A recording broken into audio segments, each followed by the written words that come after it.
మీ పార్టీకి సంబంధించి కేసీఆర్, కేటీఆర్, హరీష్ రావు ముగ్గురు కూడా ఆర్థిక నేరగాళ్ళు. ఉరిశిక్ష వేసినా కూడా అంత తక్కువ అవుతుంది. కాళేశ్వరం 38,000 కోట్ల నుంచి 1,00,000 కోట్లకు దాటించారు. దీనివల్ల నిరుపయోగం మారిందని చెప్పేసి సీఎం రేవంత్ రెడ్డి తాజాగా పదే పదే కూడా విమర్శ చేస్తుంది. దీన్ని ఎట్లా చూస్తారు? సీఎం రేవంత్ రెడ్డి ఇవి కొత్తగా ఏం మాట్లాడతలేడు. 5 సంవత్సరాలుగా అవే పనికి మాలిన మాటలు, అవే చెత్త ఆరోపణలు తప్ప. ప్రతిపక్షంలో ఉన్నాడు, ఏమైనా ఊర్లో వచ్చి ఏమైనా మాట్లాడవచ్చు. ఆయన ప్రభుత్వం చేతిలో తీసుకొని కూడా దాదాపు 3 సంవత్సరాలు కావస్తుంది. ఇప్పటివరకు ఏమైనా ఒక్క పైసా గిది అని నిరూపించగలిగిన ఆధారం ఏమైనా ఉందా? లేదు. ఇంకొకటి, ఆయన మాటలు, ఆయన చిల్లరతనం ఒకటే స్టేట్మెంట్లో బయటపడుతుంది. కాళేశ్వరం ప్రాజెక్టుకి ఆయన ఖర్చే ఈయన అధికారంలోకి వచ్చే నాటికి 80,000 కోట్లు. ఇప్పుడు పెరుగుతూ పోయింది, ఇప్పుడు కూడా దాన్ని ఖర్చు అవుతుంది. ఈయన మొదలుపెట్టింది ఇప్పుడు 5 ఏళ్ల కిందనే 1,00,000 కోట్లు. ఆయన ఆ పదం మొదలుపెట్టిన నాటికి 50,000 కూడా ఖర్చు కాలే. ఓకే, కాళేశ్వరం పైన. దాని ఆయనే కాదు, ఆయనతో పాటు ఇంకా కొంతమంది బీజేపీ నాయకులు అదే తీసుకున్నారు. అందరూ కూడా ఒకటి తిరిగి కొంత పట్టుకున్నారు. కమిషన్ వేసిండు. వచ్చిన తర్వాత ఏమైంది? కమిషన్ తీసి చెంప మీద వేసి చెత్తబుట్ట పడేసింది కోర్టు. పనికిమాలిన కమిషన్ అంటే అయితే క్లియర్గా తెలిసిపోయిన తర్వాత ఇంకా అవే చెత్త ఆరోపణలు ఇంకెన్ని రోజులు చేస్తారు?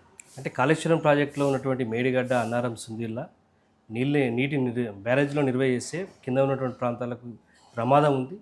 మీ ప్రభుత్వం అధికారంలో ఉన్నప్పుడే ఎన్డీఎస్సీ రిపోర్ట్ స్పష్టంగా చెప్పింది. మళ్ళీ ఇప్పుడు నీళ్లు నింపడం ఏంటి, దాన్ని ఎత్తిపోయడం ఏంటి అని చెప్పేసి కూడా పదే పదే అటు ఉత్తమ్ కుమార్ రెడ్డి నీటిపారుదల శాఖ మంత్రి అంటుంది, సీఎం అంటుంది, మిగతా మంత్రులు కూడా అంటారు. నేను ఏమంటున్నానంటే, వీళ్ళు తెలంగాణ ఆత్మ లేనోళ్ళు, తెలంగాణ సోయి లేనోళ్ళు. చంద్రబాబు మైండ్తోని, చంద్రబాబు మనసుతోని పనిచేస్తున్నారు. నిలువెల్ల తెలంగాణ వ్యతిరేక విషయం నింపుకున్న వాళ్ళు. కాళేశ్వరం అనేది ఒక్క ప్రాజెక్టు కాదు, ఒక బరాజ్ కాదు, ఒక రిజర్వాయర్ కాదు, ఒక పంప్ హౌస్ కాదు.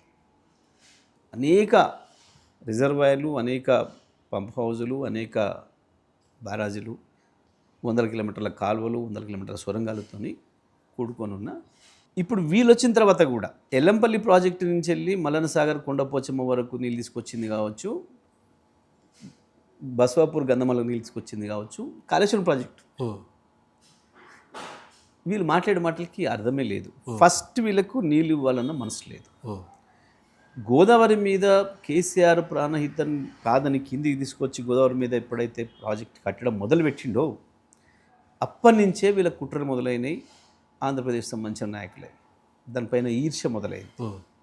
ఎందుకంటే వాళ్ళు 60 సంవత్సరాలు ప్రయత్నాలు చేసి ప్రధానమైన గోదావరి మీద ప్రాజెక్ట్ కట్టకుండా వచ్చారు. తెలంగాణ ఎండబెట్టి నీళ్ళు లేని చోట, వివాదాలు ఉండే చోట ప్రాజెక్టు మొదలు పెడుతున్నట్టుగా మనం మోసం చేసినారు. అది రాజశేఖర్ రెడ్డి, అంతకుముందు ఇంకొక ఆయన అంచి చంద్రబాబు, ఎవరైనా సరే వివాదం ఉండే చోట మొదలు పెడుతున్నట్టు తెలంగాణకు.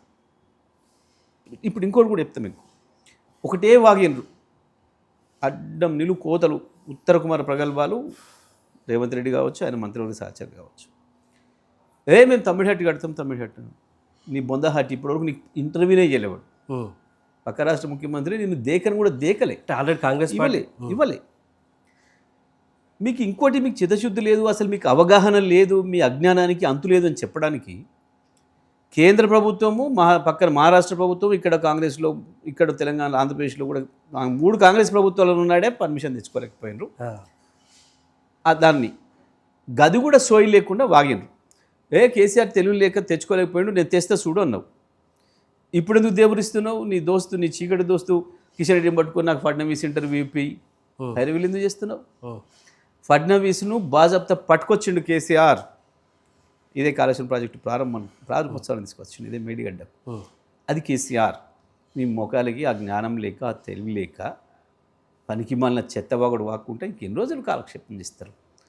ఇంకా అయిపోయింది మీ డ్రామాలు, మీ సొడు కబుర్లు అన్నీ ఖతమైపోయినాయి. ప్రజలకి ఇవాళ వాస్తవాలు అర్థమవుతున్నాయి. కాళేశ్వరం మీద మీరు మాట్లాడిన ప్రతి అక్షరం పచ్చి అబద్ధమని, తప్పకుండా కాళేశ్వరం సజీవంగానే ఉందని, తొందరలోనే నీళ్లు బయటకు వస్తాయనే విషయం ప్రజలు చూడబోతున్నారు.